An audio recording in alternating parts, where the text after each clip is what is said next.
Hey everyone, if you have never made a spring roll, now is your time. These are Vietnamese spring rolls. They are a soft rice paper, gluten-free, super healthy, super delicious. And the best part about it is, once I give you this recipe, you can make it however you want to. It's gonna be delicious. Most important thing that you need is rice paper. So this is rice paper rolls. They come in a package like this, and there's different sizes, so you choose whichever one you want.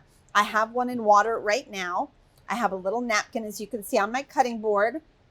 And all we have to do is take it out of the water as they soften. And this water isn't especially hot, it's kind of room temperature. The hotter you make the water, the faster they'll go.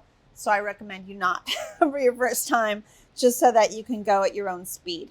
So get it nice and dry on your napkin. And I've got all kinds of really fun stuff. Choose what you wish or all. So here are rice noodles, also gluten-free by the way, rice noodles that have been tossed in some soy, sesame oil, sesame seeds for texture.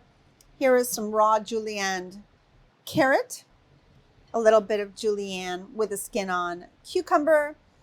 I brought some poached shrimp because I love it with shrimp, but again, you can make them your way, or you can make them vegan, you can make them vegetarian, you can make them with cooked pork or beef.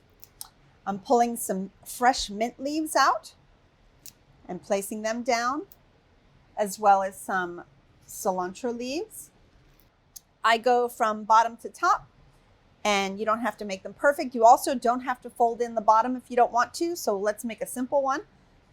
Keep your hand a little bit on the top part of it, and then just slowly roll your way up. And that's it. It's done. The beauty of these rice papers is that they're just very kind of malleable. They're very soft and tender. And so you can pretty much make any shape you like. And I love to serve it on a Vietnamese Nuoc Nam sauce, which has fish sauce, some lime juice, chilies, a touch of water, and that's about it. So please make your own Vietnamese spring rolls at home and make them your way and turn them into your special family treat.